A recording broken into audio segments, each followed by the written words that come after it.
don't use that. What's up, guys? Michael Goldrick here with Barbell Shrugged podcast. Talking about 15.3, third open workout of the 2015 CrossFit Games Open. We've got a 14-minute AMRAP, as many rounds as possible in 14 minutes of 7 muscle ups, 50 wall ball, 100 double unders. And for scaled, it's 50 wall ball and 200 single unders. All right, I'm going to go over a couple of suggestions and tips that I recommend for 3 different types of category that I would kind of classify you into for this workout, mainly because since the workout starts with muscle ups, it's going to really throw off what people are able to do in terms of being able to play. What I mean is, like, you got one group that is, the elite. They're going to be really good at muscle ups and they can actually get in and get a full workout going. You got another group that, let's say you're pretty decent at muscle ups, so you're going to spend quite an amount of time trying to get 7 muscle ups done. So you're going to have to rush through everything else to get back to the muscle ups to get so you can get as many as you can. And then you've got the group that is probably going to be spending a lot of time trying their very first muscle up. All right, so let's say that you're that elite group, and getting through 7 muscle ups is not an issue. The very elite, as we saw with Julie Fouché, she went unbroken the first round and then broke every round after that. There's not going to be many people in the world that are going to go unbroken, women's side, that it would really help them. It's not going to hurt to break it up. Just take a quick second, hop back up, and do 3, hop up, or drop down, do 2, drop down, do 2 more. On the men's side, you'll probably see way more dudes doing more unbroken sets. But again, I think if you're someone who's able to cruise through muscle ups that easily, breaking up the wall ball is going to be very helpful. Mainly because it's only 50. If you do a set of 10 and drop, and as the ball hits the ground, you shake off, you walk right back into it. It's not going to really take up that much time because it'll keep you fresh to really push fast on the double unders and get back to the muscle ups and hit another 4-3 or even possibly an unbroken set. So the small percentage of the elite, that's what I would recommend. The rest of the people are probably going to be closer around here in the world. Let's say that you're pretty decent at muscle ups. When I say decent, I mean that you could maybe get through 7 in a couple of minutes. If you're able to do that, and let's say for example, that you're probably going to end on that second muscle up, on that second set of muscle ups. It takes you that long to get through the first round. Remember that there is tiebreakers, so there's going to be a lot of people bottlenecked on that second set of muscle ups. So remember to get through the wall balls and double unders as fast as you can so you can win that tiebreaker. And then it'll give you more time to spend trying to get that second set of muscle ups done. All right, and then this third category that I'm going to discuss is, let's say that you're attempting your first muscle up. So you're pretty close, you're not quite sure. You're going to be that success story that you see posted after this throughout the world, which is pretty awesome. But here's the first thing that I would recommend is get a judge that's pretty patient, and that doesn't have a lot going on that day, because you could just start the clock and then try a muscle up, and if you fail, just start the clock over. You don't have to start your time yet.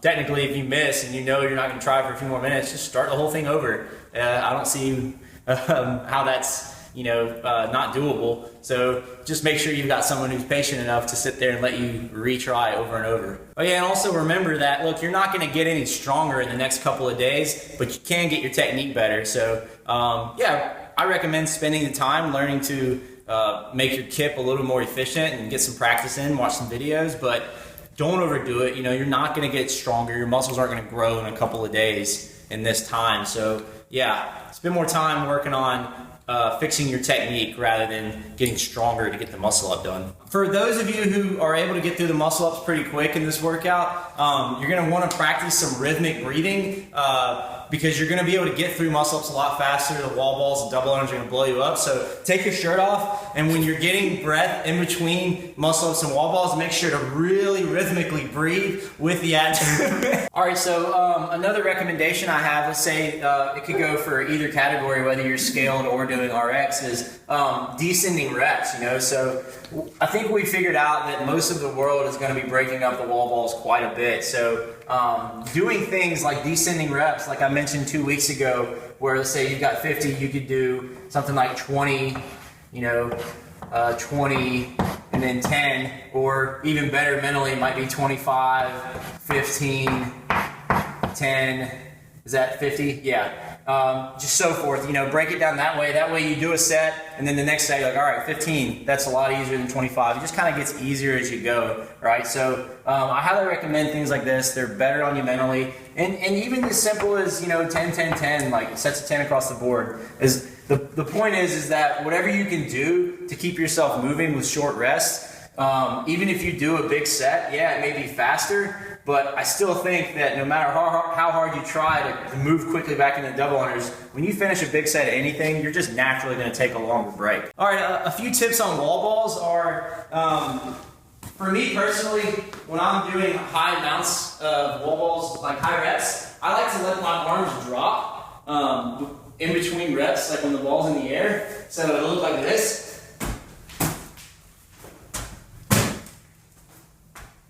That way it kind of lets my shoulders rest and I'm not keeping them up the whole time when I throw it. Now it's going to be a little different if you're shorter and, it'll be a little different if you're a female because you got a shorter target, so you kind of have less time to have, less air time with the ball, so you don't have as much time to let your arms drop and catch it. But for me, it works. That's something to try out that I would recommend. Yeah, and then also remember to try and get 2 breaths in. So like, think about exhaling on the way out, on the way up. So blow out when you're throwing the ball overhead, and then when it comes back down, blow out on the bottom. So 2 breaths. So it'll be like,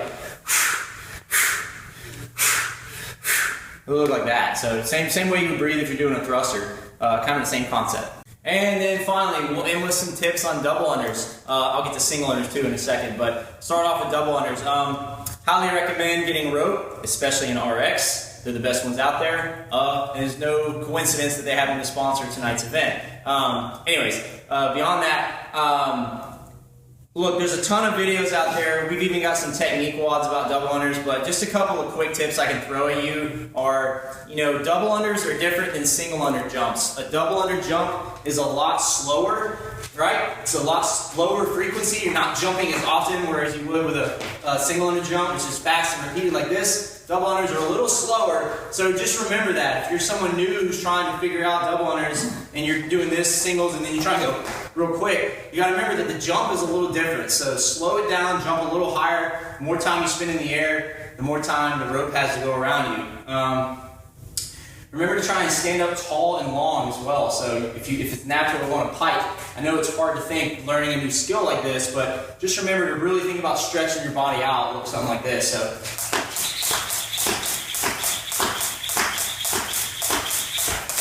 cool? Alright, as for single unders, if you're in the scale division, again, get a fast rope, and there's 2 ways you can do these. If you're just fine with feet together hops, the more you can stay relaxed in the upper body, this is going to be a recovery for you before you get back to the wall ball. So just think, feet together, quick singles here. The idea is not to burn up here, so you have to go back and be tired on the wall balls. You want this to be recovery.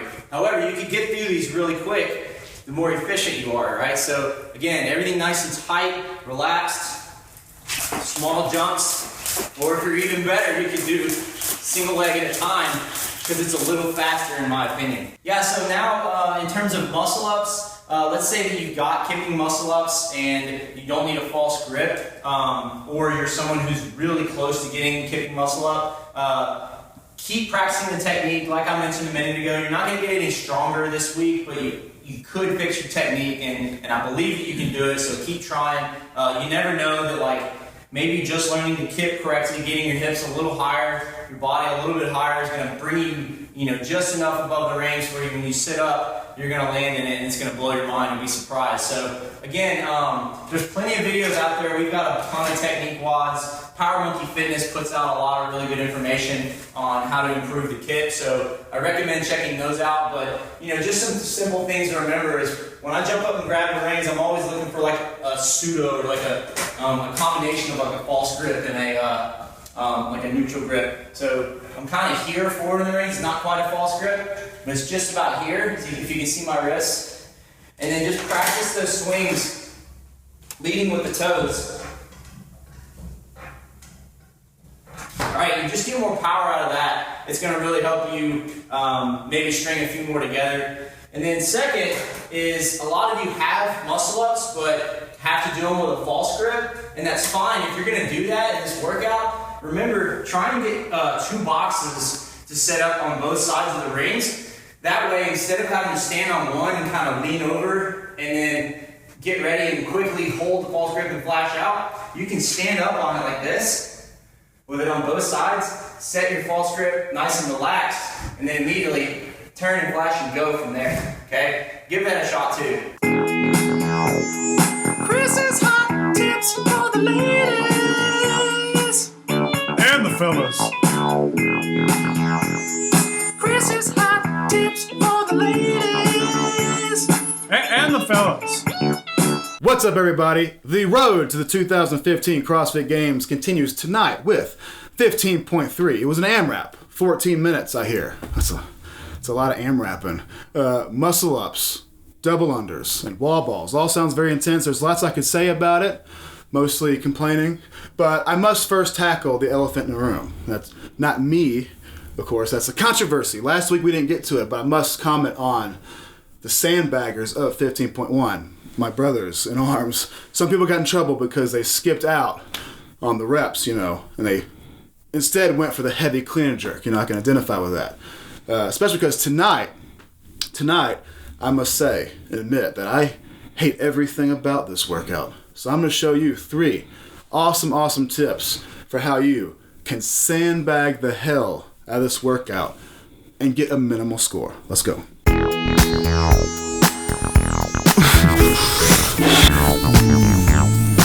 Boom. Got this tip from Jill Miller to roll out the cake pre-wad. And you shove your diaphragm into your chest too. It's pretty awesome. Mobility. Learn that move from Kelly. He said, Chris, your high kick is the best I've ever seen, but you could be better. You could be the best. Talking about to mobilize my hip flexors. Watch that. Pow. Thanks, Kelly. For the double under, what we're going to do is we're going to get our rhythm and we're going to fake an injury, right? Here we go. Boom. At that moment, you go, boom, fibula. Boom. That's one exercise down, man. So you're limping over to your wall balls. Boom. Now, here's how I feel about wall balls. I hate them. You heard from Mike McGoldrick. Here's my story about Mike McGoldrick and wall balls. Is it Karen, Jonathan, the workout? It's Karen. I got talked into doing this 150 reps of the wall balls with this guy. And then by 3 reps in, my legs don't feel good. Feeling nauseous. My fig Newtons are coming up. And this guy shouts out to me. He shouts out, come on, man, you got 147 to go. I spent the next week sliding down the hallway at work because I couldn't contract my thighs properly. So, as a political statement, for all the wall balls, the minimum effort, as low on the wall as possible. Done, bitch. 1 repetition.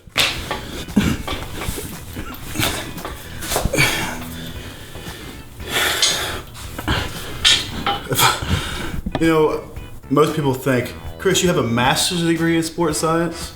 This is what you do with it? Okay, yeah.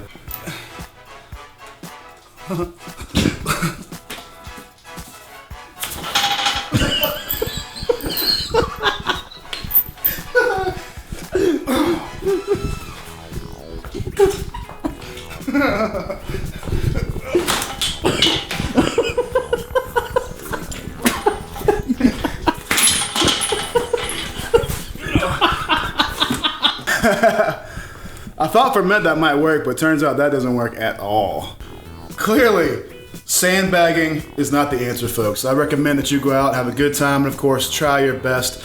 It's only an AMRAP, man. The pain is temporary. It'll be over. Do your best. If you need to, don't forget, play electronic music. Take a bump if you want to. Don't forget your jorts. If you really want to make sure you're prepared, go get a chicken, sacrifice it to Jobu. I think that'll make all the difference in the world. And until 15.4 next week, see you later, friends. Right. Join the conversation every week after the episode over at barbellshrugged.com. This is also where you'll find new episodes of Barbell Shrugged, Technique Wad, Nuggets and Pearls, Barbell Business, Get Change, plus new articles every day on our daily blog, written by us, guests of the show, and some of the biggest names in strength and conditioning. So, go there and leave a comment now. Oh my gosh, wow, that's so cool. Yay, that's so awesome. Did you like this video? If so, subscribe to our channel and share this with your friends.